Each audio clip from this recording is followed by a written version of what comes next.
I may sound like I'm not a girl's girl, but let's be honest, all women on 90 Day, The Last Resort Season 2 were playing their own games.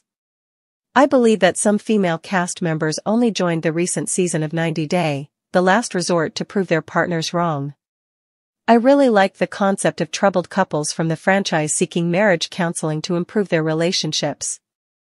In Season 1, Yara Zaya and Jovi Dufresne were able to work through their communication issues and are now happier than ever. Similarly, therapy helped some other couples realize that they were better off without each other.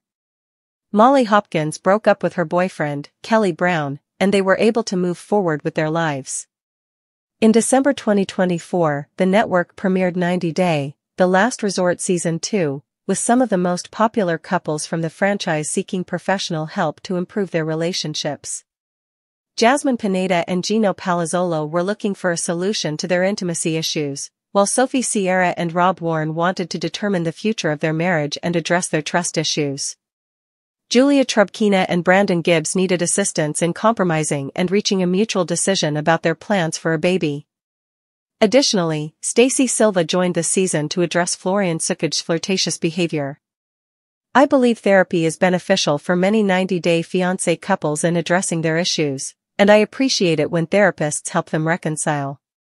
However, this season left me feeling unsatisfied because I suspect that some female cast members had ulterior motives for joining. Jasmine had been dealing with intimacy issues with Gino from the beginning of their relationship. Despite these issues, she married him, giving the impression that she truly wanted to be with Gino. However, shortly after starting therapy, she unexpectedly suggested the idea of an open marriage, revealing that she had been considering it for some time. I was completely convinced that she had only joined the season to paint herself as a victim when she lost her temper with Rob Warren, who suggested they involve another man besides Matt in their open marriage. In my opinion, Jasmine didn't participate in therapy to address her issues with Gino. Instead, she quickly advanced her relationship with Matt, who had already become her confidant. It seemed like she was deeply hurt by her husband and wanted to show his wrongdoing to her co-stars as well as the viewers. Unfortunately, things didn't go as she had hoped. She struggled to connect with her female co-stars, and they didn't support her when she criticized Biniam. I found it odd that Ariella continuously pushed Biniam to admit to cheating on her instead of focusing on other concerns.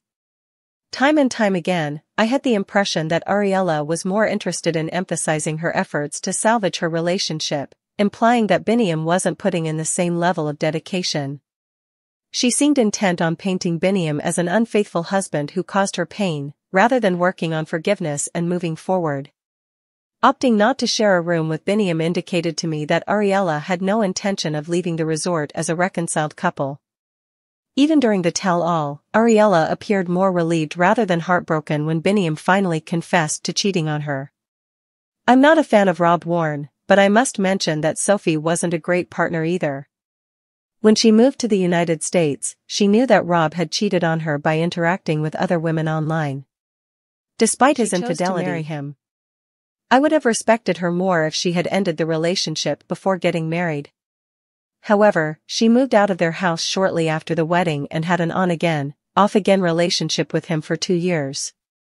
During 90 Day, The Last Resort Season 2 tell-all, she accused Rob of being abusive.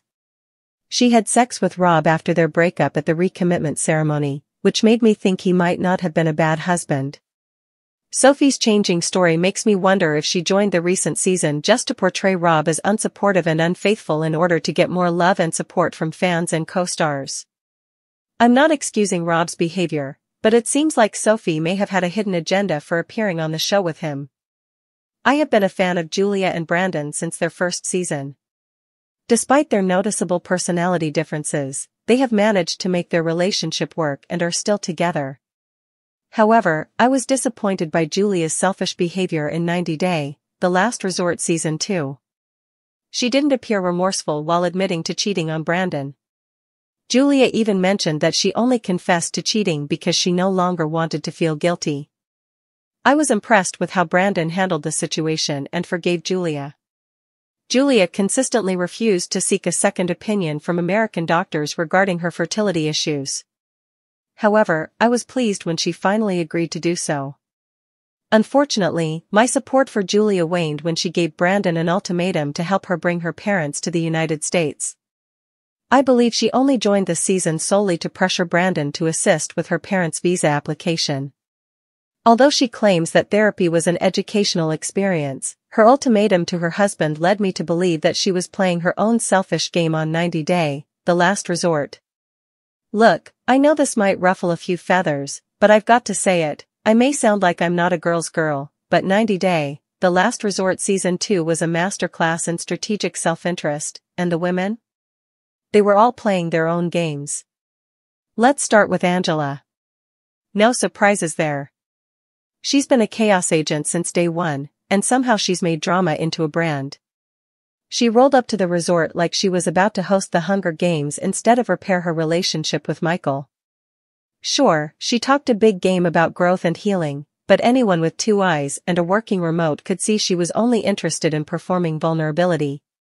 Angela cried when the cameras were rolling, screamed when the cameras were rolling, and worked on her marriage only when the spotlight was firmly on her. She wasn't there for reconciliation, she was there for control. Classic power move. Then there's Yara. At first glance, she seemed like the voice of reason, the calm in the storm of outrageous personalities. But Yara is no innocent bystander. She's calculated, emotionally selective, and knew exactly when to play the victim and when to play the empowered woman. She gave Jovi just enough rope to think he was still the man of the house, while expertly pulling the strings behind every conversation. She wasn't there to work things out. She was there to reframe her image, show that she's mature, balanced, and oh so above the mess. But let's be honest, she was still playing chess while Jovi was busy eating the checkers. Kalani, bless her heart, might have fooled a few people into thinking she was the most honest one in the group. But come on. The whole hall pass debacle wasn't about honesty, it was about strategy. Kalani weaponized her trauma, transformed it into a storyline, and emerged with public sympathy.